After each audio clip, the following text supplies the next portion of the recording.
Hi everyone, I'm Oscar and this is Tech Tribe Podcast where we build a tribe of tech leaders. So for today's episode, our guest is Doc Joed.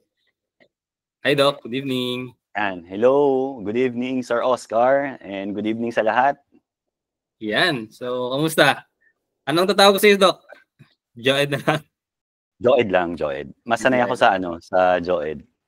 Pag may tumawag sa akin ng Doc, hindi close sa akin yan. Ay, ganun ba? Sige, Oo. Joed. Hindi naman sa hindi close. Pero ibig sabihin, unusual lang na may tumatawag sa akin ng Doc Joed kapag ka sa circle of friends. Oh, okay. So before we continue on the podcast, the podcast, mag-share lang ako ng konting background kung paano ko na-discover si Sir Joed. Yan. Brief history lang. So last time kasi I planned to communicate with ICPEP National to have a collaboration and partnership, no? Nang na-stumble ako sa recent election ng Region 11 ICPEP, no? From there, nakita ko yung president-elect si Sir John Bacchus, no? Siya ang naging president, and then in-invite siya sa podcast ko. Then after the podcast, I think of looking for computer engineers, no, in various fields to be my guest here on the podcast. Marami kasing mga computer engineers ngayon, mga pa-student, fresh grad, and professionals na marami talagang experts in the field. Yan. And then, habang naghanap ko ng professionals, nakita ko sa LinkedIn si Sir Joed. Ayan. So, baka ako, YouTuber. Tignan ko nga yung YouTube ni Sir Joed.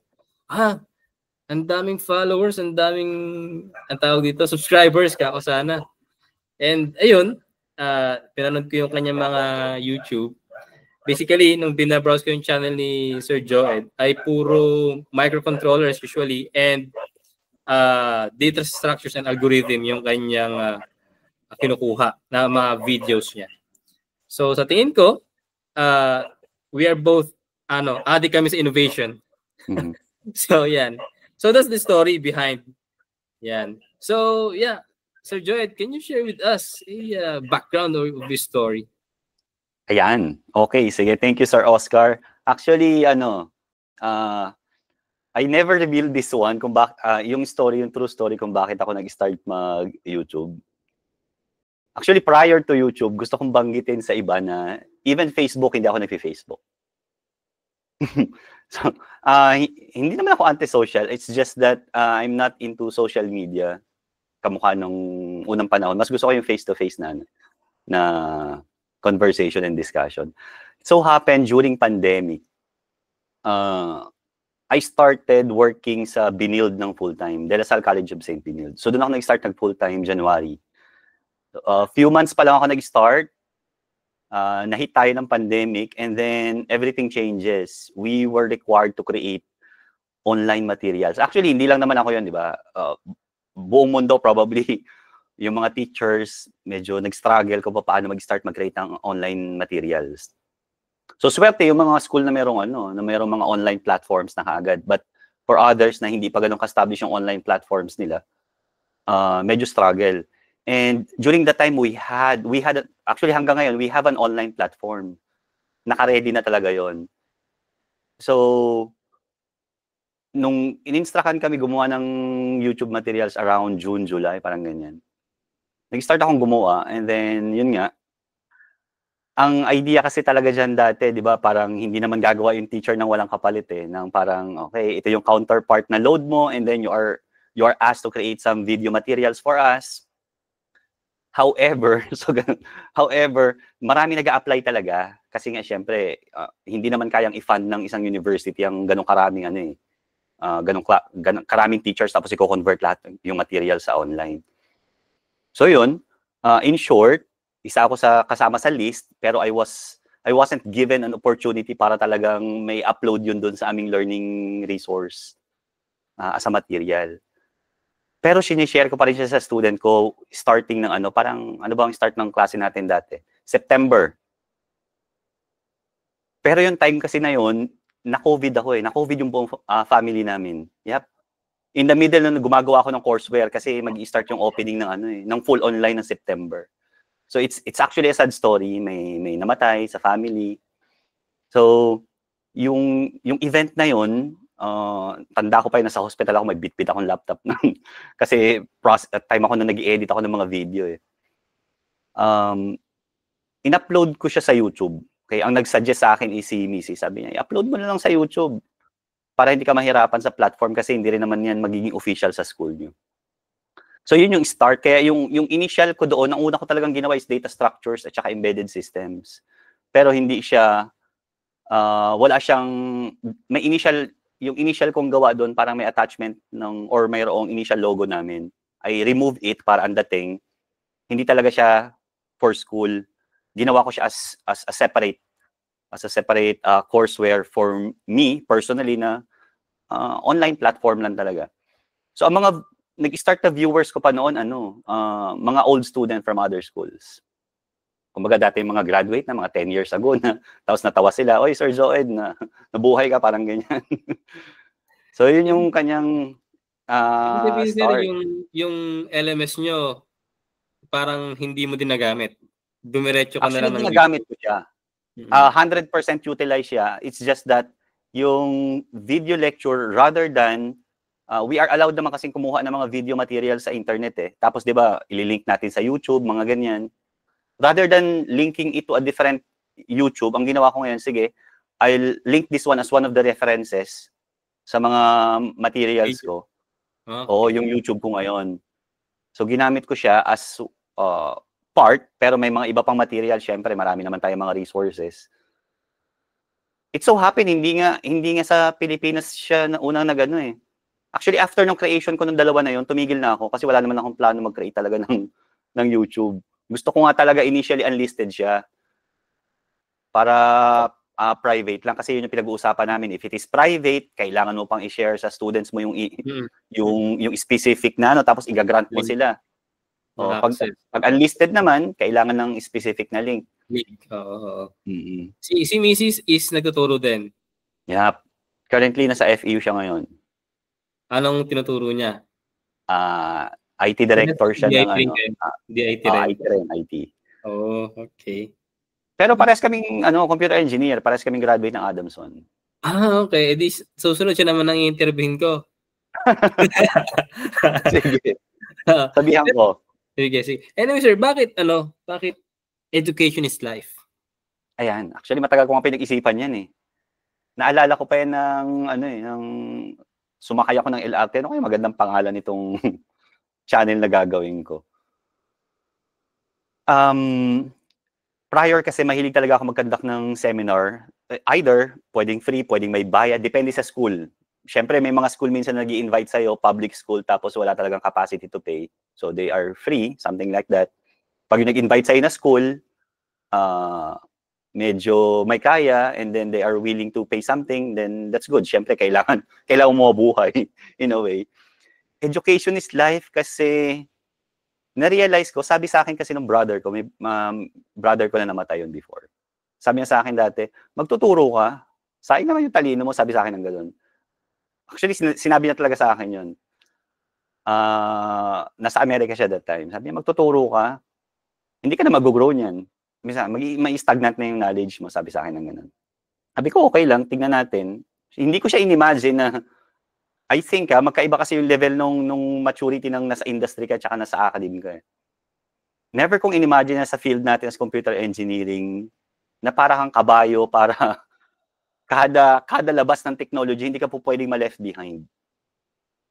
So, I think it's a principle na hindi mo pwedeng kalimutan na habang buhay mong kailangan, lahat ng bagay kaya mo, dapat pag-aralan mo. I mean, you should never stop learning. Education is life. Yeah, we need to learn habang buhay. Lalo na ngayon, sir, no? Tama-tama, nasa field tayo ng computer engineering, It's a branch of IT na kumbaga we're into innovation. Talagang hindi pwedeng stagnant ka or tayo sa specific field. No, kasi every hour, every second meron na i-improve na technology. Kaya yun nga, tama din sinabi mo, nasa academic ka, nag-i-improve ka pa rin naman. No? Hindi naman pwedeng nandito ka sa area na to, hindi ka na mag-innovate or mag-improve. No? And now, you're in the academe, required na ngayon ng anong institution na yung magkaroon ng publication. No? Yeah. Yung aral ng aral, no? Yun nga eh. Kaya isa yun talaga yung research. Hindi rin ako mahilig magsulat, hindi rin ako mahilig magbasa before. Mahilig ako maglaro ng basketball way back in college at high school. Pero sabihin mo yung tipong magbabasa ng sobra-sobra, tapos magsusulat na magsusulat. Yan yung mga bagay na never kong inimagine before I started teaching way back more than 20 years ago. And yun nga yung kaya gusto ko siyang i-impart sa lahat na tipong kailangan mo talagang mag-aral para meron kang ma-share na bago, at kasi pag hindi mo ginawa yun, ma-stuck ka na. Sir, matanong ko lang, kung hindi kayo teacher ngayon, anong varsity ka ngayon? PBA player? Wow. I wish. Ano, sabi ka na. I wish. Teacher. Kasi laking probinsya ako eh, Sir Oscar. Mga parehas tayong mga probinsyano. So laking probinsya, mahilig talaga ako maglaro ng basketball sa laking Palawan ako. Okay. Laking Palawan, tapos kaya ako pumunta ng Manila before, syempre, kailangan mo ng ibang environment para wala namang computer engineering, I think, way back din sa probinsya. Pero syempre, pagka lalaki ka, ang goal mo, okay, maganda siguro makapanood ng PBA, something like that. Makalaro ng basketball. Yeah. Anyway, sir, yung start ng inyong YouTube is talagang mainly focused on as reference lang sa inyong main. Yes. Then, paano nagtuloy-tuloy? Yan. Yung unang kong ginawa is data structures, saka Arduino na embedded systems, kasi yun yung initial na kailangan na i-offer that time nung hinire ako. So walang magtuturo nung courses na yon. So I started creating. Tapos after that, I stopped. And then, I think 6 months after, may kailangan ulit bagong course, like Android development. So I started creating Android development, at saka kailangan ng database. So SQL Server. Nag-create uli ako noon, pero tinuloy ko na yung YouTube na pag-upload doon. So after that, I stopped again, and then there's another course na kailangan buksan. Wala pa rin uli magtuturo. It's artificial intelligence and machine learning, so I created again. Pero that time, never ko naman ina-expect na abot ako ng threshold. So, doon ko lang uli siya ina-upload. And then, when I checked the statistics, surprisingly, hindi Philippines yung mataas ang views. Hindi Philippines yung mataas ang subscribers ko. India. Yeah, it's India, and then America, United States, and then pangatlo, pang-apat lang yung Pilipinas eh. Okay. And then, after 1 year, I stopped. Naka-receive ako nung notice kay YouTube na na-reach mo yung threshold, parang you can apply for monetization. Yan. After 1 year yon. So, in-ignore ko naman yon. Kaya na kasi may deadline yun eh, na dapat mag-reply ka sa kanila. Yung ganitong... mag-apply ka, syempre, marireset siya, tapos, kailangan nila ng physical address eh. Kailangan nila ng physical address kasi may papadala sa'yo na parang letter yun eh. Na may code. Di ba? So, yun siya ngayon. Surprisingly, nung na-reach mo yung threshold, in-ignore ko naman siya, pero in-apply ko yun. Kasi sabi ko, for the sake lang na just in case. After 1 year pa uli ako nag-create ng YouTube na video. Kasi kailangan naman uli namin mag-offer ng IoT. So, Internet of Things, again, wala magtuturo. So, I started creating like, okay, sige nga, we continue this microcontroller ng Arduino. Let's shift to ESP32. So, Wi-Fi, connection, cloud. Yun yung medyo nag-hit, yung video na yun. So, nag-hit yun, naka-receive ako ng initial na monetization. Pero sir, yun talaga ang kumaga, ang tawag dito, yung major mo, yung data structure and ang tawag dito, microcontroller. Yun talaga ang hilig mo. Or... Iniwanan ko na nga siya nung umalis ako ng Adamson, hindi na ako nag-handle ng circuit eh. Kaya wala talaga ako. Marami akong circuit na iniwan before sa previous school ko. Kasi sa Binild, I'm not handling engineering students. I'm handling information systems. So after I left Adamson, I check other schools, pero IT. Sa nag part-time din ako, party sa briefly lang pala sa DLSU, pero sa engineering ngayon. Computer engineering, electronics and computer engineering. Yun lang yung na-handle ko na engineering. Tapos after that, puro IT at saka IS. Bakit, sir, walang nagtuturo? Nag-resign? Hindi. Marami kaming part-time. Puro part-time kasi. So pag hindi available si part-time, at saka si part-time, hindi mo ma-force na halimbawa, ang expertise niya is into enterprise architecture. Hindi mo naman po pwedeng pag-programin yun kasi nasa architecture design. So nagtanong sila na sino yung capable sa ganyan. Doon pumasok si Sir Joed. So nagkataon na okay. Nung hinara ko ng boss ko, hindi naman niya alam na yun yung mga ginagawa ko before. Ano lang. Ayan, kaya yan. Capable. Kumbaga, hinara niya ako before, she is expecting to nag-leave yung nagpo-program ng C#. So, okay. She asked, can you teach C#? Sabi ko, sure, no problem, ma'am. I started teaching yun, programming one. Basics. For C#.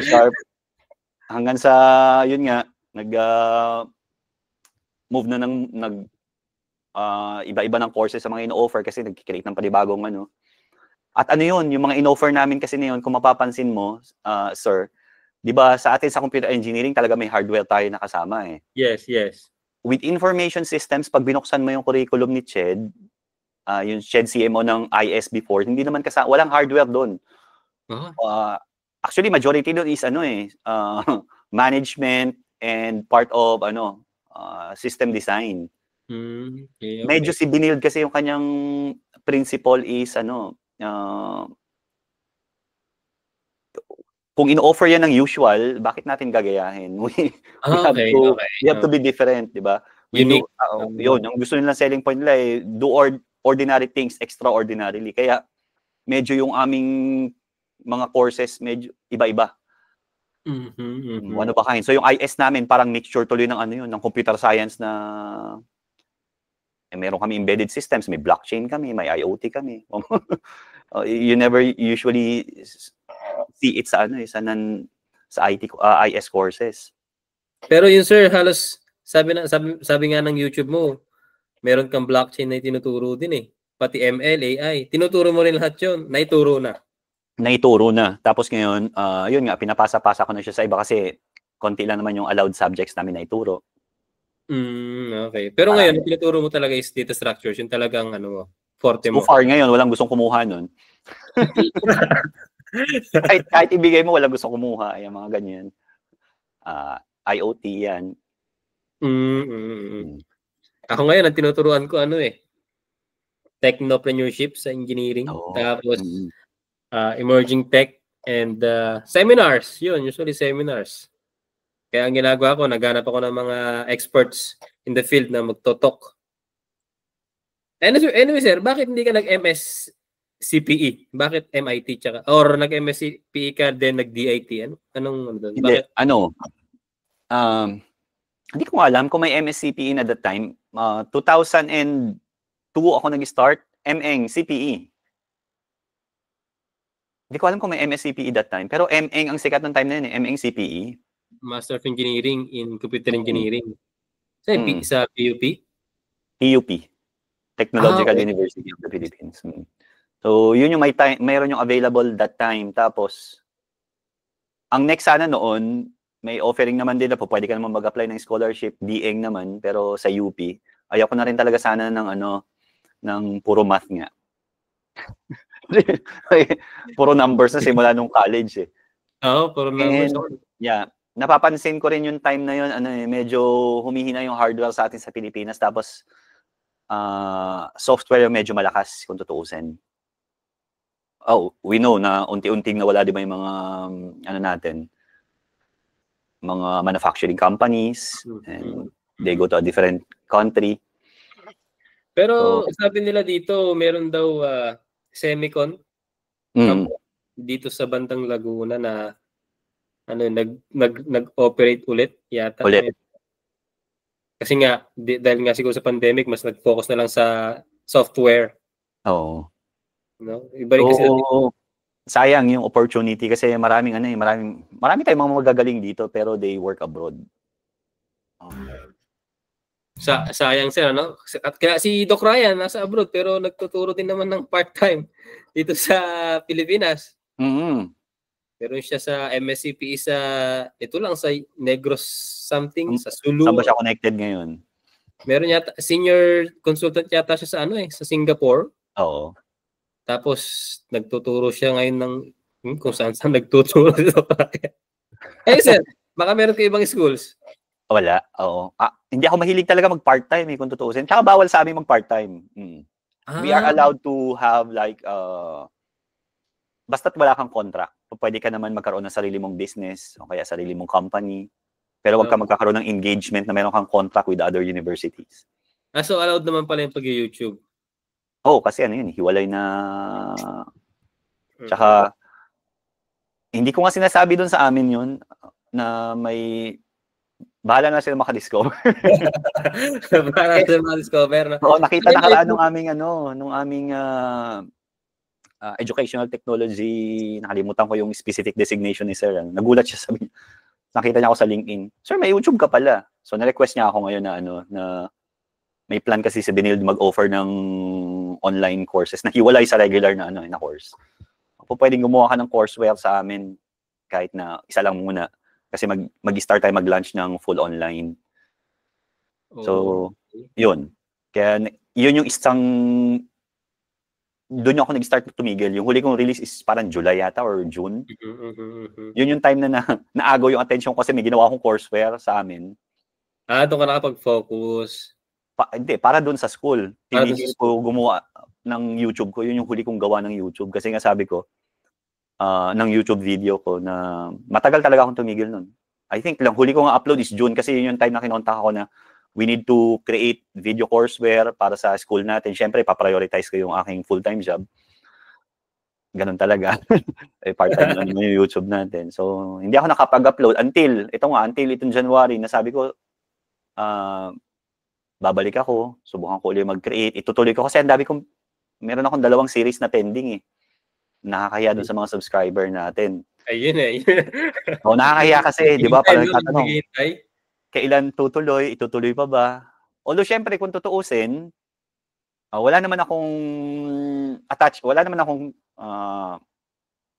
kung tumigil ako, hindi naman nila ako pwedeng puwersahin, di ba? Kasi nga, it's for free. It's for free. Kaya lang, merong mga sponsors, like, actually, kung wala talagang sponsor, hindi ko rin talaga siya itutuloy Kaya tinigil ko siya dati. Natuwa lang ako doon dahil mayroong mga nag-initiate na if you want to continue, pwede ka naming sponsoran ng materials, ganyan, and para lang to keep the ball rolling, alam namin mahirap mag-create ng video, it will take time. Actually, ma-hassle, hindi ko rin naman, ikaw sir, at least nag-multimedia ka. So, hindi ako nag-aral ng formal audio video setup and editing. Lahat 'yun sa cellphone ko lang 'yun. Ito lang lahat 'yun. Ganun ba? Ito lang lahat 'yun. Yung aking ginagamit doon sa mukha ko sa circuit. Lang, sariling sikap. Sabi na yung setup mo ng professional sabi ko ito sa table ko. Itong cellphone. Yan. Marami kaya sir sponsor. Share ka naman kaya. Sure. Mga mga microcontroller. ini-encourage ko nga, wala lang tayong official na I don't know ngayon kung magkakaroon na. I think meron na tayong official na website. Siya, pwede lang mag-sponsor sa ICTEP yun. 2 years, hindi pala, since 2023. 2023 nag-offer sila. Nakausap ko na yon na they are willing to share ng like, di ba nag-ICPEP challenge tayo? Yes. Contest ng mga estudyante. Ang nilabi ko dati noon, pwede ba natin bigyan yung mga university or yung mga group ng schools na magko-compete? Provided yung box, provided yung kit. Siyempre, ipopromote natin yung kanilang product like challenge for robotic competition, something like that. O kaya, pabilisan gumawa ng ganito. Or hackathon, pabuild natin sila ng product. 24 hours, 48 hours. Pero syempre, at the end nun, gusto nung company na i-black and white, ano yung Yes. inclusive doon, mayroon kayong website, tapos dapat mai-post yan doon, yung actual na event para maging legit siya, tapos gaano karami yung participants. Well, it never happened na ngayon. Baka sakaling ngayon, try nyo ilabi ulit. Tingnan natin kung sakasakali. Nainip na nga lang sa akin yung sponsor na yun. Willing naman sila. Anong region ka, sir? NCR. No, hindi ako sa Palawan. Kay Doc Corazon? Hindi. Si ano na ngayon, di ba, nag-election ngayon, si Hubert Temprosa. Sir Hubert. Hindi ko pa nakikita. Dati kay RJ, kay Doc RJ Wanatas. Wanatas. Oo. Siya yung last president natin ng 20. Yes. NU yun, di ba? Sa NU? Nasa NU siya. Oo. So, sabi niyo, sir, nabagit nyo kayo ng hackathon, no? Nag-hackathon din, sir, kayo? Nagko-coach kayo ng hackathons? Ngayon, hindi. Pero previously? Hindi kasi compete. Kailan ba? Nung nasa Adamson ako, pag may mga competition sa engineering. Pero ngayon wala, hindi ako nag-facilitate sa school. Actually, nag-lilo rin yung Binild kasi nga, before ako dumating doon, meron daw sila mga hackathon. Pero after that, nung tinamaan ng pandemic, hanggang ngayon wala. First time uli nila sumali, last day. First time pa lang nila uli mag-compete. Pero hindi sa hindi sa IS pa, sa cybersecurity. Kasi diba nag-open kami ng cybersecurity discipline. So yun yung una nilang sinalang na competition. Hindi pwede silang sumali. Pwede kayo sumali ng Hack for Gov ng ICT. Sure, sir. Basta may invitation, sali. Sige, ako sabi namin ma-expose yung mga estudyante. Sige, sabihin ko sila. Medyo, kasi ngayon, connected ako not totally connected. Partner ko si DICT. Mas maganda. Kausap ko si Focal ng province na eto nga, sabi sa akin, uy, sir, parang meron kaya tayong YouTube channel pwede tayo mag-partner. Sabi nga. Oo. Sige, ano may bibigay kong kapalit? Basta sir, bigyan mo lang kami ng speaker or magto-talk sa aming mga projects. Kahit pwede bibigay kapalit, pwede. Sabi nga. Sige, kako, bibigyan ko ng mga speakers, mga resource speakers. Basta, pag nag-request ako ng award, bigyan nyo ka award. Oo. Mga ganyan. And then, nakausap ko sa Region 11, si Doc John. Yun nga din, gusto nilang mag-join ng Hack for Gov. Doon din sila nagpo-focus anong meron sa cybersecurity ngayon na doon naka-focus ang mga schools? Oo, medyo ngayon nagiging in demand siya. Kaya nga pansin ko sa'yo lahat ng mga post mo, puro cybersecurity related. O dahil marami kang friends sa cybersecurity. Sila sila sa cybercrime division, sila tapos si Ma'am Sinag, tapos nakakwentuhan ko rin sa may Palawan Pay about sa mga cyber threat. Especially sa GCash last time, sa NBI yan, mga ganyan. Oo. Pathway ngayon kung anong magandang pathway sa engineering, computer engineering. Doon ba? Tingin mo, Doc, doon ba? Cybersecurity? Well, sa mga nasa network, probably. Kung sa engineering, kasi medyo broad yun sa atin. Siyempre, design ng microchip. Ang maganda doon, how do you, like for example, IoT product, how do you make sure na protected? Starting from microchip hanggang sa, ang laki kasi ng coverage Yes. Ang dami mo pwedeng i-secure. Ang daming vulnerabilities, ang ibig natin sabihin. Ang daming area para magkaroon ng attack. Anyway, sir, nagtuturo ba kayo, para kayo merong training for trainers, for example, ng mga, sa design ng mga chips, ganyan, o wala? More on mga training lang ng mga estudyante? Kadalasan, estudyante yung mga madalas nag-i-invite. Pero may mga nag-i-invite like teachers. Okay. Kung mag-offer sila halimbawa ng ganitong subject and then pwede raw bang mag-talk sa kanila. Yun. Kasi ngayon, meron akong connection dito sa Pampanga. Naghahanap sila ng mga trainers sa blockchain. Blockchain. Blockchain. May mga kakilala ako na nasa industry, dati kong estudyante. Oh, okay. Oo, blockchain yung hawak nila. Well, pwede yata. Honestly kasi talaga, nagtuturo ako ng blockchain pero talagang ayaw ko siya ituro. Why? Ayaw ituro no? Iba kasi yung tinuturo mo, yung pinapractice mo. I don't have an opportunity to create something in a blockchain platform. So, kumbaga, limited yung sharing na magagawa mo kasi nga, hindi ka naman nakapag-deploy. So, yes. Technically, alam mo siya, pero deployment-wise, yung actual na experience mo sa mga problem na na-encounter mo in that environment, hindi mo ma-share. Iba pa rin yung may hands-on talaga na experience. So, limited. Yes, limited. Saka pangalawa, yun nga, limited pa rin tayo sa Pilipinas. Medyo hindi ko alam kung kailan natin siya tatanggapin or baka talagang hindi totally tanggapin ng Pilipinas yung blockchain technology. Pero anyway, kasi since ako nasa LGU, nasa government, recently ipinasa yung not totally ipinasa, no? Nasa desk na ng Pangulo yung e-governance act. Ngayon nabasa ko doon sa definition of terms, merong blockchain. So ibig sabihin nandoon sila. Ready kaya silang i-adapt na itong blockchain? Nasa e-governance na eh. Nasa e-governance act eh. So inisip ko, in what way magagamit yung blockchain? Ano, sa ID, mga ganun, history. Kayo Doc, kung ikaw ang iisip ng blockchain sa Philippines, ano ang use case niya? Use case? Hindi ko alam kung ma-approve yan, pero number 1 sa akin, election. Election? Okay. Siyempre, kung government mag-i-initiate niyan, election. Pangalawa,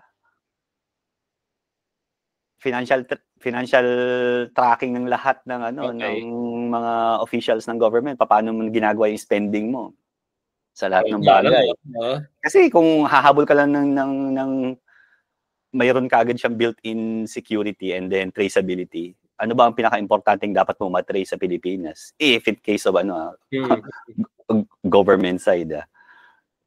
Kaya lang, syempre, hindi ko rin masasabi kung talagang willing yung government natin for that kind of tignan na lang natin, Nasa kapapasa lang sa Senate eh. Oo. Nire-review ko siyang ganyan. Okay, blockchain. Kaya tignan natin, baka pa yan, siguro mga 5 years pa. Baka meron pang IRR yan eh, matagal pa yan eh. Mataas ang chance na ang mga private company talaga, they will start to adapt. Pero hindi hindi syempre biro-biro, malaki rin ang Isipin mo, meron kang established na system ngayon. Gumagana yan, gamit mo centralized database mo, and then you will change platform, you will change infrastructure. Anyway, sir, balik tayo sa yung sige. Sa yung masteral. Ano ang iyong thesis? Publication. Application lang yung thesis ko, tawag nito. Way back in 2004, smart card. Hindi pa sa atin masyadong ginagamit, so I started using smart card para sa access level nung isang building. RFID siya. I-apply ko na siya sa PCSO. So ang plan ko talaga noon before is government office na mga laging pinupuntahan ng mga tao na tipong kailangan mo ng security level depending on what office. Okay. Pag tinignan mo ngayon, medyo mababaw siya. Pero dati talaga naman. Pag tinignan, hindi ko nga lang alam ngayon kung ang mga government natin, syempre dapat ganoon naman na ngayon, di ba? Yes. Pero noon, 20 years ago na. More than 20 years ago. Marami lang innovation. Yung smart card dati, di ba? RFID technology, smart card technology, yun yung medyo matunog nung time na yun, 20 years ago. Ngayon, DIP. After 5 years, kamo na lang. Nung nag-DIP ka. Tuloy-tuloy ba yun? O nag-post ka ng... Wala akong plano mag-doctoral. After ko graduate in 2005, nag-take ako ng I took one subject lang, 3 units, just for the sake na sabi ko, dahil nga nasa academe, sabi sa amin, sige, for accreditation purposes, kumuha ka ng units. Okay. 3 units. Okay. So, kumuha ako ng 3 units, then I stopped. Okay. Yeah. So, tumigil ako. Tapos, yun nga, we decided na tuwing may accreditation, lagi lang hinahanap, okay, may masters kayo kasi yun lang naman yung minimum dati. O sige, may masters ka na. Now, paano ka magpo-progress? So, nare-require na naman kami. Baka gusto nyo magkuha ng doctoral, ganyan.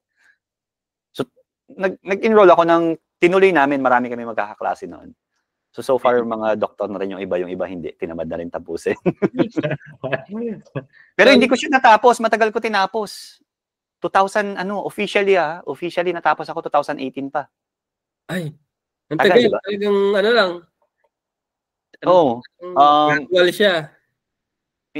Kumbaga, tapos na ako ng academic units ko 2010, dapat tapos na yun eh. Nagkasakit ako. Okay. Chairperson ako that time sa Adamson University, and then I stepped down. Mabilis lang kasi nag-fail yung kidney ko. Kidney failure talaga. So I have to lay low for 1 year. Pahinga talaga ng 1 year. So pagbalik ko, gusto ko mag-faculty lang. And then after 1 year, nag-start ulit ako mag-enroll parang 2012. Kaya may mga penalty courses na ako. Ano yung sabihin ng penalty courses? Di ba, nag-start ka ng 2005. Hindi mo tinapos yan. 7 years, dapat tapos mo siya.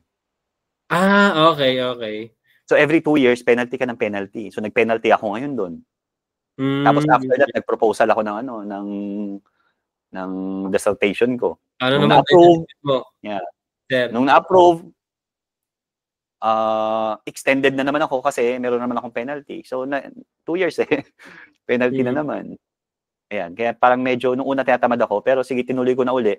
Nung ginawa ko yung dissertation ko, 2 years akong gumawa. Ano ba sir yun? Ang tagal yata. Ganun ba talaga yung... Hindi.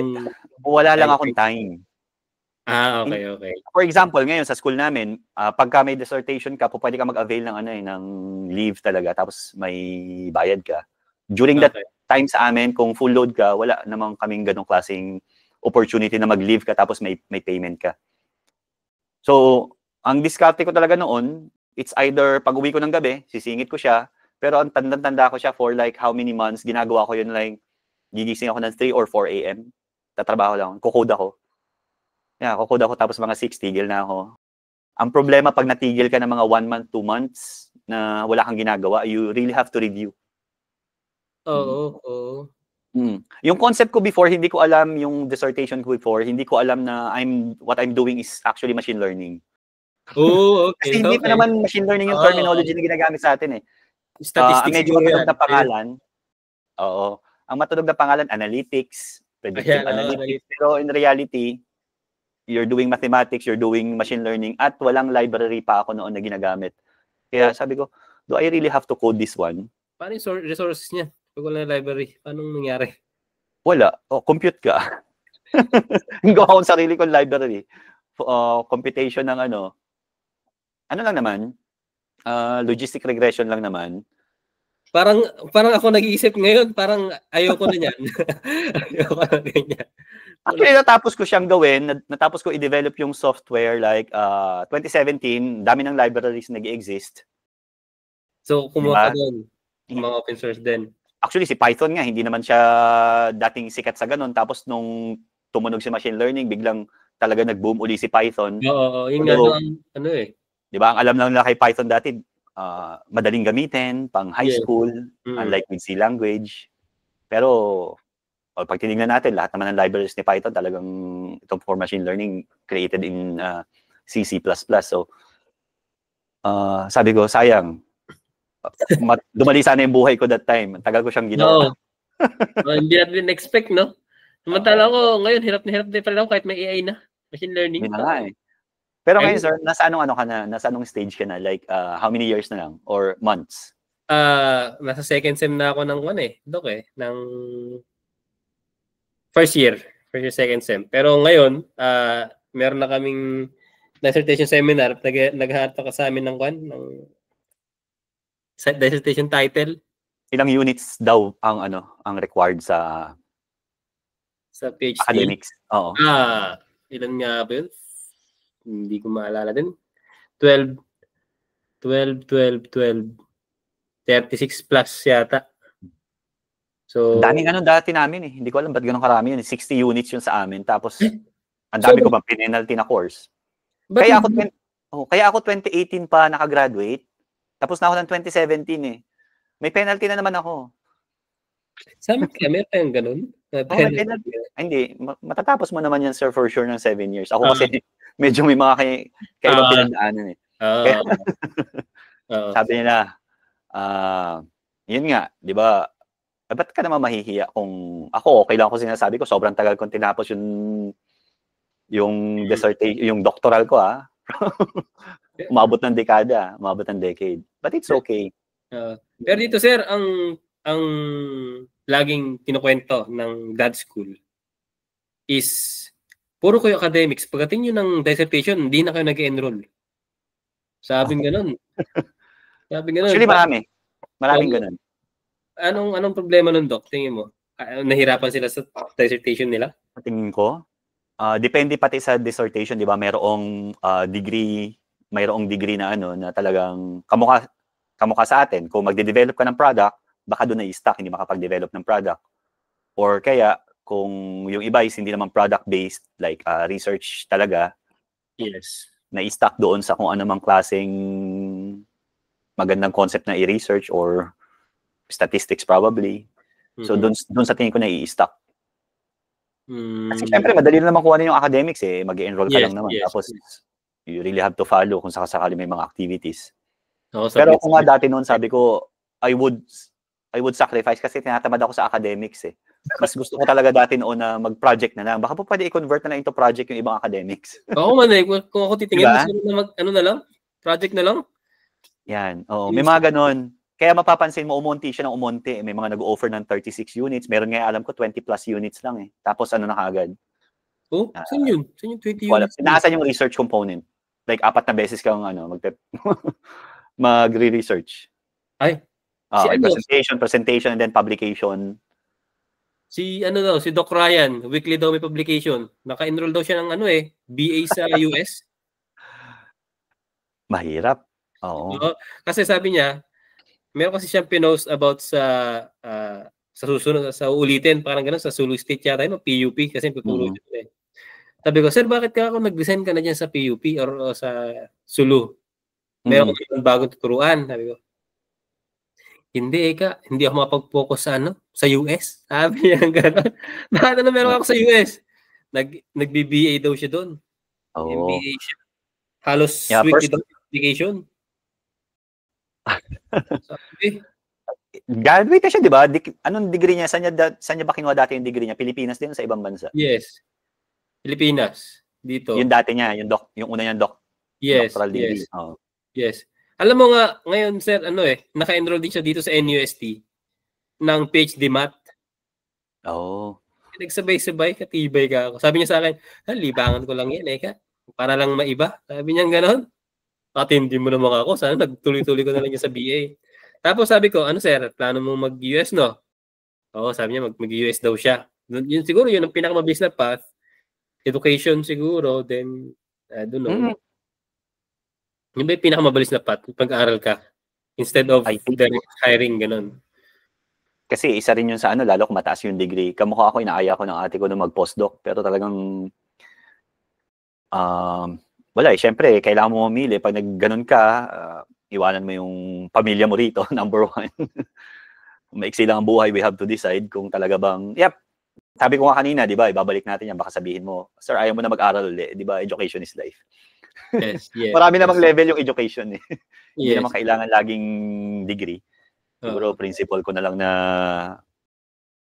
parang ikaw, sir, kung tatanungin kita, lahat ba ng subject mo dati ngayon sa master's or sa doctoral gusto mo siyang kunin or meron ka lang mga talagang priority na courses na pinipili lang din, di ba? Parang kung given a chance you want to learn something na wala doon sa na wala doon minsan sa curriculum mo. So ako parang mas gusto kong gano'n na I think I've earned my degree already. I want to learn a lot of things pero wala na doon sa sa academic side. Okay. Anyway, sir, ngayon, inaaya ko ni Doc Marvin, President ng Region 3, na mag-take daw ako ng MSCPE sa PUP. Polytechnic? Yes. Halika na, sir, mag-MSCPE ka na. Mag-cybersecurity ka.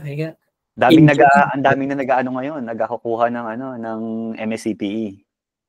Oo, ang dami. Kasi nga para diretso tapos PhD. Oo, ang dami eh. Si Doc Ryan nagtuturo yata APC, Asian Pacific College, MN CPE din, yung sinasabi niyo. Tapos sa PUP meron ng MSCPE. Tapos sa Mapua meron din MSCPE yata. Then sa TIP rin yata may MSCPE kung sino-sinong nag-i-invite sa akin, mga nasa IC15. Kasi Sir Eka, di ba nagpa-part-time ka ngayon? Kung gusto mo Ekang mag-full-time magturo, dapat aligned yung masteral mo. Ako naman kasi Sir, di ko naman expect na magtuturo ako. So ang kinuha kong masteral is engineering management. Okay. Kailan kayo Sir nag-start mag-part-time? Nung pandemic Sir din eh. So ibig sabihin, dati talaga hindi kayo nag-handle ng teaching load? No.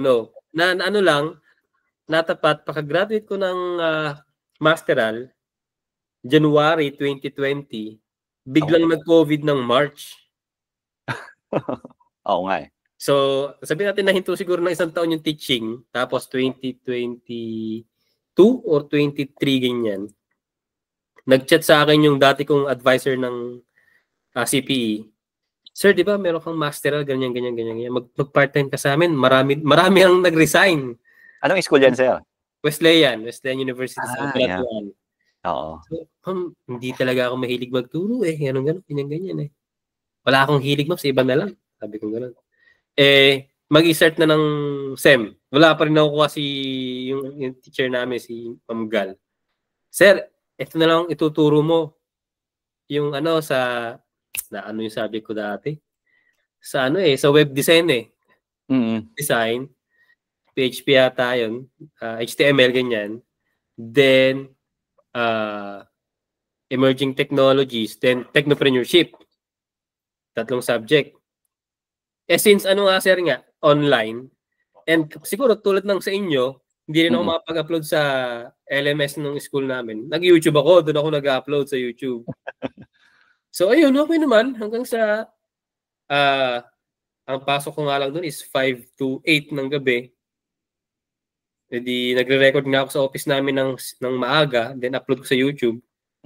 Then itong schedule niya. Sa Discord pa nga ako nag-set ng ito yung week 1, ito yung YouTube link, week 2 YouTube link, sunod-sunod na. Sabado linggo, kana ako ng YouTube video. Okay naman hanggang sa ayun. Hanggang ngayon part-time na. Pero hindi pa rin sing galing ng Education is Life. Nako. Salamat Sir, pero yun nga. Ang ganda nga ng Education is Life eh. Anyway, sa Education is Life na YouTube channel, Sir, ano ang hindi mo na-expect na impact sa'yo and impact sa mga viewers mo, subscribers mo? Sa'yo muna, ano naging impact sa'yo nung channel mo? Kasi kung tutuusin, hindi naman ako mahilig sa yung tipong exposure. Sa totoo lang talaga, si misis ko makaka-attest yan, ayaw ko nagpapapicture. Struggle ako sa camera, kung tutuusin.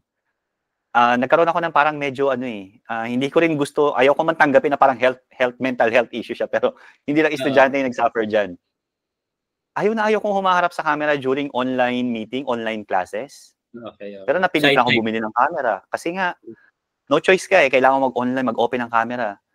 Kaya kung mapapansin mo, Sir, yung YouTube ko, wala akong mukha doon since mga early stages, like first 2 years I think, or basta gano'n. Tapos nag-start ako magpakita ng mukha, and then may mga nag-comment ng mga estudyante doon, "Hi Sir, nakita ko na rin yung mukha mo," parang ganyan. So ang nag-i-impact talaga niya is actually maraming nag-i-email sa akin personally, hindi lang naka-reflect doon sa sa tawag nito, sa mga comment section. Nagpapasalamat, pero surprisingly, yung makatulong ka kahit hindi sa Pilipinas, marami nagme-message doon, mga medyo barok yung English. Foreigners. nagpapasalamat dahil natapos sila sa kanilang, makagraduate ko lang ng college, nakagraduate ako ng ganito. Thank you dahil detailed yung tutorial mo. We feel na hindi dapat siya libre, something like that. So yun yung something na you cannot replace easily. Although sasabihin natin may monetization ka, pero hindi naman ganun kalaki syempre monetization nun. Para ano yan, yun yung typical na fulfillment ng isang teacher na hindi ka man, halimbawa, binayaran na malaki, pero you have a good review. Rather than binayaran ka ng like daan-daan libo, pero parang ayoko naman, kino-curse ka doon sa mga sa mga pinagagawa mo. So you feel something worth doing na I think kahit yung ibang student, actually yun talaga isa ko naging goal din doon na kung ito ilalagay ko sa local, sa amin, only my students will benefit and then that's it. Anyway, maggawa man ako dito, hindi ako magawa, bayad naman talaga ako sa teaching sa teaching job ko sa school eh. Pero nung ginawa mo ito and then you extended globally, I don't know kung sino man yung makakapanood sa kanya. And then it really helps someone na hindi mo ina-expect. So, it's something. So nakakatuwa kasi yung mga ibang school na iniwan ko, meron ako dating pinagturuan ng school. I don't want to mention kung sino yung school na yun, syempre. Adamson. No, hindi sa Adamson. Okay. Pero meron akong school na part-time before. Talagang mababait yung mga estudyante, pero medyo medyo nag-sacrifice na yung school na yun. Hindi na maganda yung naging direction niya. So nakakatawa kasi nagko-comment sila na during pandemic, we are watching your channel and it's helping us in creating our project in tawag nito, hindi siya capstone design project sa CPA ang tawag. So siyempre, more than na meron kang additional na income pang gasolina mo. Pero siyempre, lang naman yun, minimal lang naman yun siya. Kumpara doon sa Yung sir, yung mga YouTube mo na yan, is may curriculum guide ka ba naging sinusundan? Or, for example, ito yung curriculum, syllabus ko, this SEM. Then, i-relate mo ba doon yung mga videos na gagawin mo? Or, depende lang din sa sponsor na ito ang gusto niyang Yan. Nung una ganun. Kaya yung mga first 3, I think 4, lahat yun sinunod ko sa base sa kasi nga wala pang existing na syllabus yung sa school namin. So I created that syllabus. Tapos pinattern ko lahat dun yung ginagawa ko on a weekly basis. Kaya weekly ako nagre-release dati. So each week ito yung topic natin. Pero kung mapapansin mo nga doon, 'di ba? Bitin yung data structures na yon.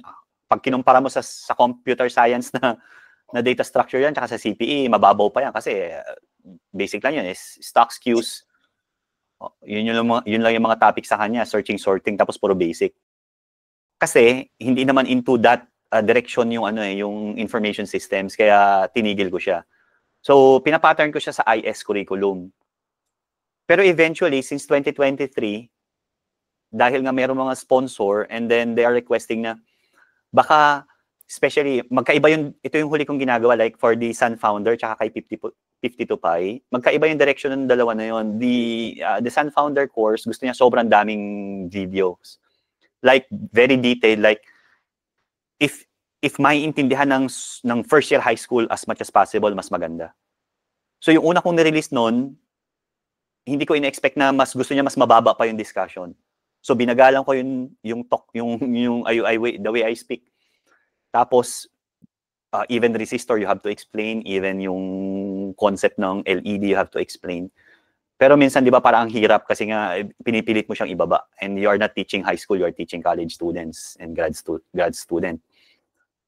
Yun yung minsan na hindi na-appreciate pag may nagko-comment na minsan may nag-argue dun sa comment sasabihin ng isa, pwedeng bilisan mo, mas maganda kung bibilisan mo ng mga times 1.25 o kaya medyo iksian mo ng konti para direct to the point. May kukontra naman doon. May kukontra, Sir Joed, you continue doing that pacing. Mas appreciate namin yan kasi mas gusto namin yung mas detailed. So, it's really hard to balance kung ano yung gusto ng tao kasi nga, iba-iba sila ng Samantalang yung kay 52 Pi gusto ng crash course. Like, may iksi lang tapos like step-by-step instruction lang. Anyway, so sir. Yun, yung nahihirapan. Ito, answer. Last few questions na lang, sir. Yes, sir. Sa emerging technologies, especially sa ML and AI ngayon. Ano bang impact nito sa courses na tinuturo mo, sa subject na tinuturo mo?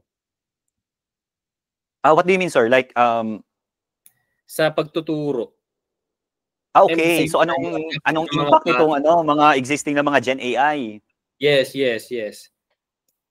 Actually kasi, 'di ba, kung mapapansin mo, sir, hindi ganun katunog yung AI before, even we are using it on our daily task. May subject akong AI nung start ko siyang tinuro noong 2020. Nagugulat ako kasi hindi alam ng mga estudyante na, okay, we're using AI. Sa phone natin, napakaraming AI. IS na yun, ha?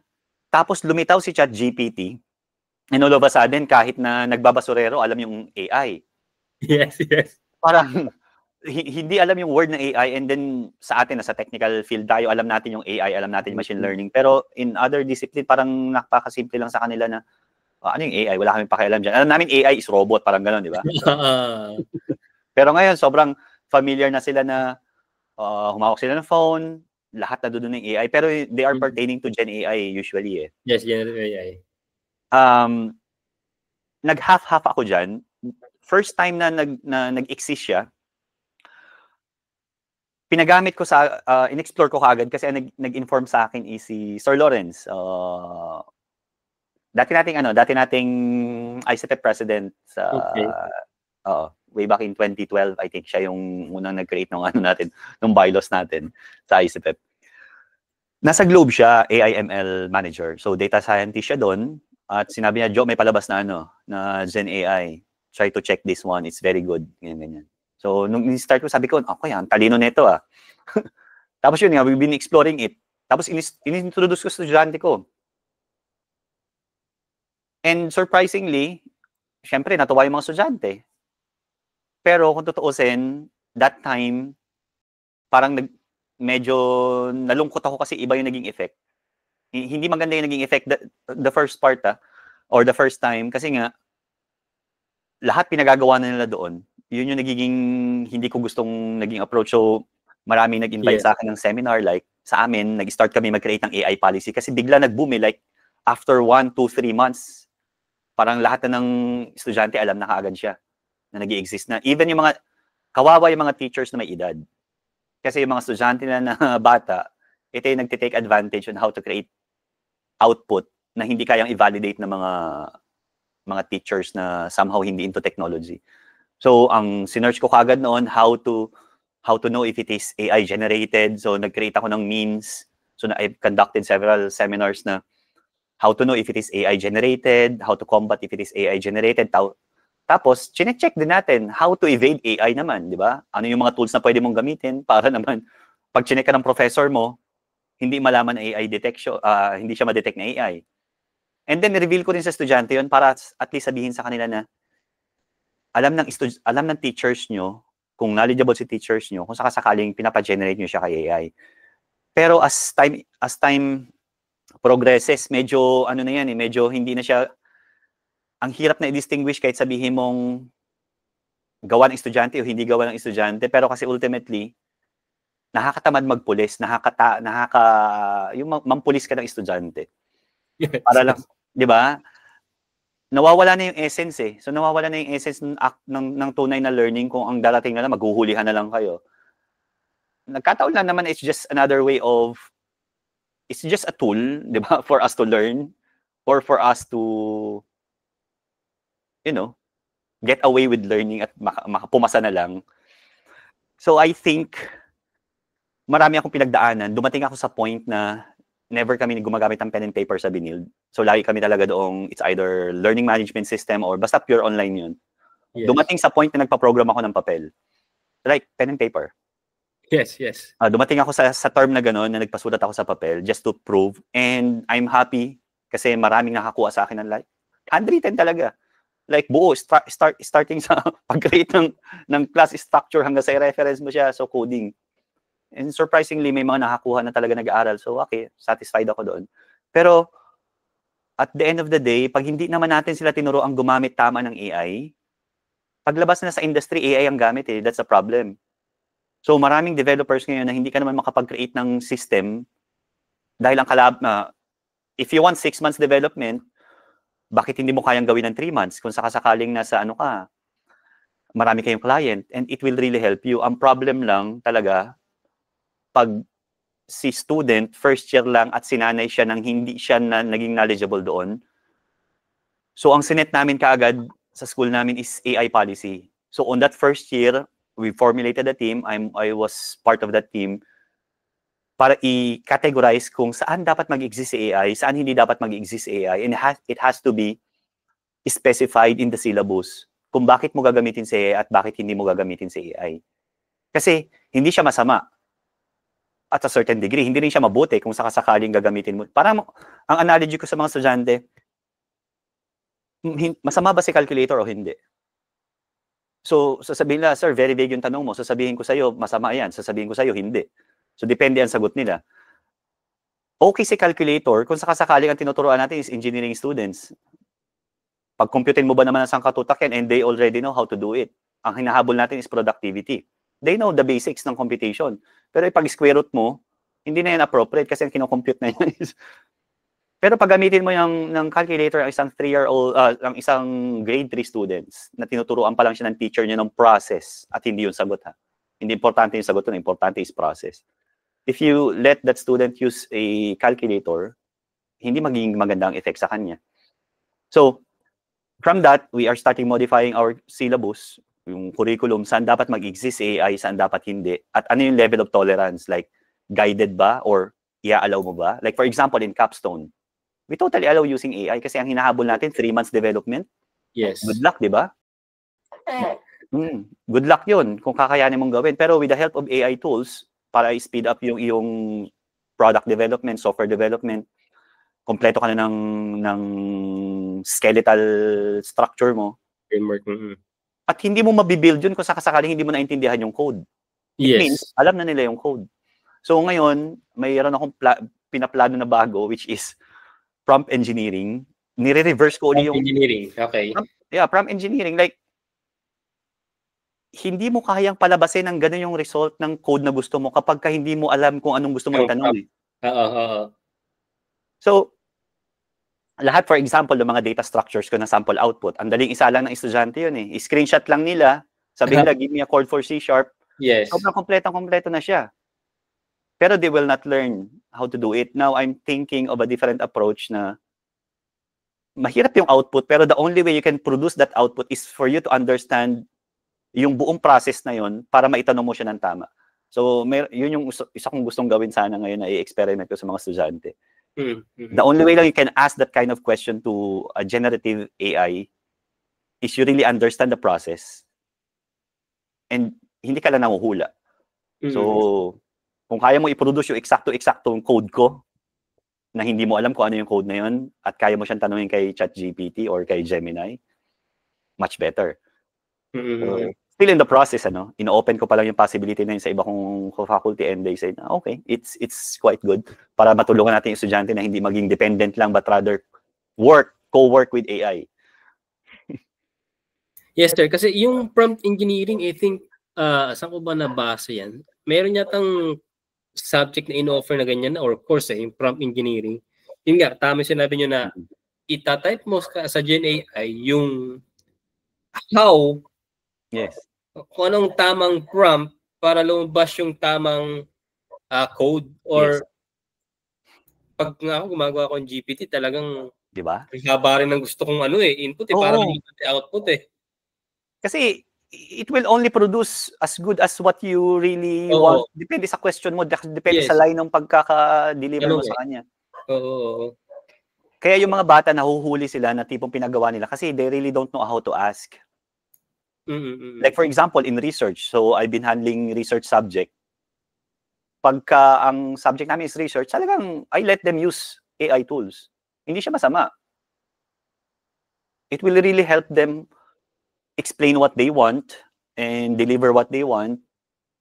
It might help them how to gather like literature review properly. Pero it doesn't mean hindi nila binasa. It doesn't mean hindi nila in-internalize yun kasi we know hallucination ni ChatGPT at saka ni Gemini. Pag hindi mo dinouble check yan, yari ka. So, yari ka talaga. Co-work with AI. hindi natin siya pwedeng tanggalin. Nung una naging okay ako, tapos naging against ako, and then naging half-half na ako. I try to balance everything. Ngayon, sir, tingin mo, sa mga CPEs natin, maganda pang career path ng pagtuturo? Okay. Hindi ko masabi sa kanila, no? Dalawa kasi, di ba? Gusto mo bang yumaman? Yeah. Okay.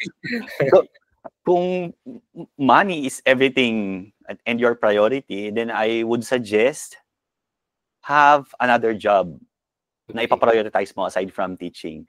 Pero if you want a decent life, na hindi ka naman maghihirap, kakain ka ng 3 times a day, and probably pwede ka lumabas ng bansa, o pwede ka mag-enjoy with friends, with your family. You know? At hindi lang pera yung iyong fulfillment, then it's a good profession.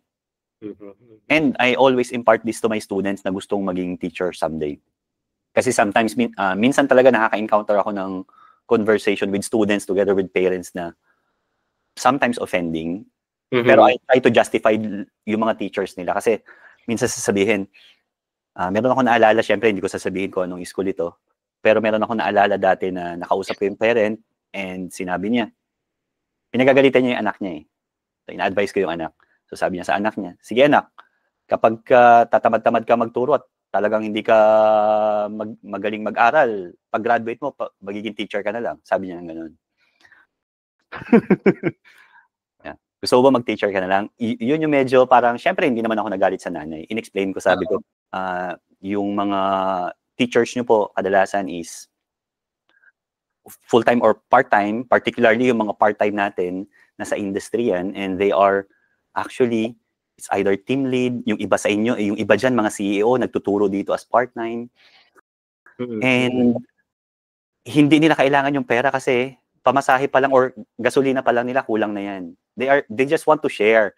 Sometimes, stress sa work yan, mas gustong humarap sa estudyante yan kasi gusto nila i-share yung kanilang expertise. And it really relieves their stress na nakakatulong sila sa estudyante.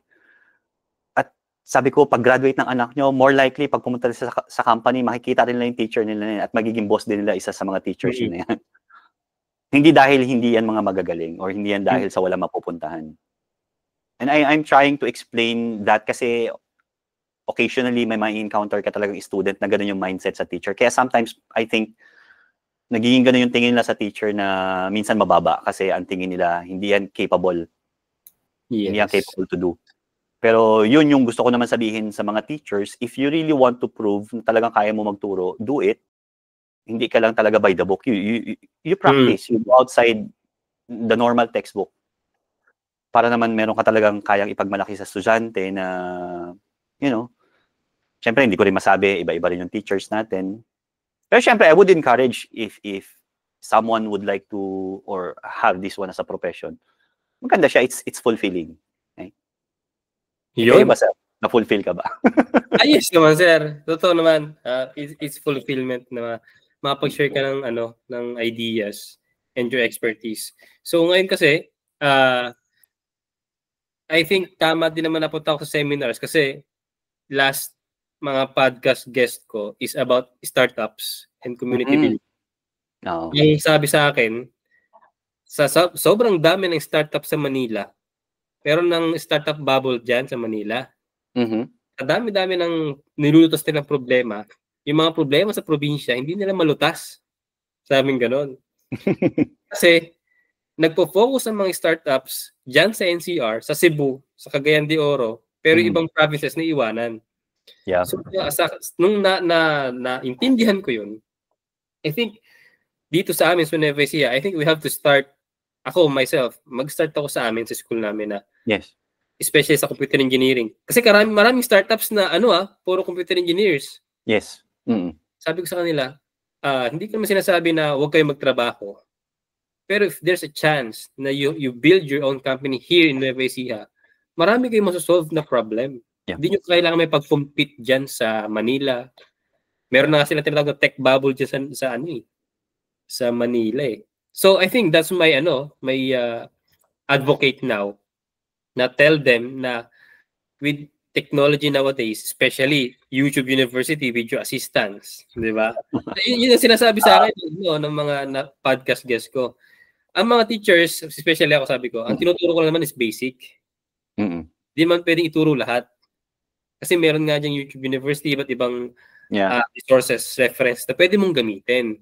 Then, pag na-equip ka na, sa tingin mo, kaya mo nang bumuo ng sarili mong company, mag-source out ka ng mga funds, then I think, baka mag-boom ang Nueva Ecija sa startup. Yes. Kailangan lang talaga ng ng proper motivation, and syempre, maliban sa motivation, dapat may skills muna sila. And kasi syempre pag skills, hindi nga lang maiwasan sa mga bata na tipong ang gusto ka agad syempre nila pagka nag-start may balik agad eh. Yeah. Yung maiwasan yung kaya startup eh. Kaya siguro pumupunta sila sa sa metro dahil they think nandito yung opportunity to earn money. Pero ako, I believe that principle, napakarami ng opportunity sa mga province. Yes. Yung isa ko nga na-invite dito, sir, sa podcast. Sci-Hi siya. Pagka-graduate niya ng Sci-Hi, nag-join siya sa, first year college siya, nag-join siya sa isang Google Developers Club. Then from there, nag-start na siya mag-join ng mga hackathons. First year college siya. Then, nung third year siya, sumali siya ng startup challenge. Then, ang dami na nag-fund sa kanya. I see. Ang kinuwento sa akin, pwede naman na mag-start na mag-develop ng skill during college days. Nasa tao lang naman yan. Yes. So, yun, nag-develop siya ng skills from first year, second year. Sa community siguro, may mga trainings and seminar, mga bootcamps. Doon siya nag-evolve siguro, nag-transform yung kanyang ideas about sa ganyan. Then, sabi niya nga sa akin, sir, pagka-graduate ko nga, hindi ko alam kung saan akong path kung itutuloy ko ba yung company ko or kukuhin ako ng Huawei. Sabi niya ganyan, or tuloy ko isa ko startup. So, sabi niya, sir, napakadaming opportunity kahit college pa lang, sabi niya. Oo naman. So, I think, yun siguro ang kailangan kong i-share sa mga estudyante ko today na, yun, kahit college ka pa lang, pwede ka nang bumuo ng iyong, sa LinkedIn pala, ng career, professional background. Ang dami na ngayon, student sa LinkedIn. Oo, doon ko kasi nakikita mga iba't ibang clubs. Oo, napakarami sa LinkedIn ng mga estudyante. At least nag-i-start na sila kagad magkaroon ng mga connections para they build their profile, and then afterwards, which is good. Nakakamit na sila ng mga professional doon. Yeah. So, I'm always motivating. Actually, yun nga yun eh. On a regular class, hindi yan tipong puro lecture lang ako ng like every after, siguro baka mamaya, every 2 meetings, nagpe-pep talk ako sa mga estudyante. Kasi minsan, hindi lang naman technical yung kailangan natin ibigay sa kanila. Baka nakakalimutan nila bakit nila kailangan yung technical na yun. And then saan nila gagamitin. Yung iba, minsan tinatamad na. Di ba? Kalagitnaan ng term, kalagitnaan ng course. Boost lang uli, explain uli bakit kailangan, saan nyo gagamitin. Yes. Yun nga, sir, sa tanong sa akin dati, sir, bakit ba kailangan aralin itong mga math na to? Hindi naman ito magagamit sa actual na buhay. Sabi ko na lang, kasi nasa curriculum yan. Sabi ko na lang, kung wala ng curriculum niya, ba't ituturo namin, di ba? Sabi ko na. Oo. Pinag-isipan naman ng curriculum. Pinag-isipan ng ating mga technical panel yan sa Ito, sir, ngayon, last na lang, baka pwede mo sila invite sa iyong YouTube channel. Yeah. Ayun. Sige. Sa mga subscribers and viewers ni Sir Oscar, if you are interested to learn free lessons, complete series, so please watch Education is Life. Siyempre, subscribe para mas maganda, and then also share para mas marami tayong matulungan. Wala namang kapalit yun.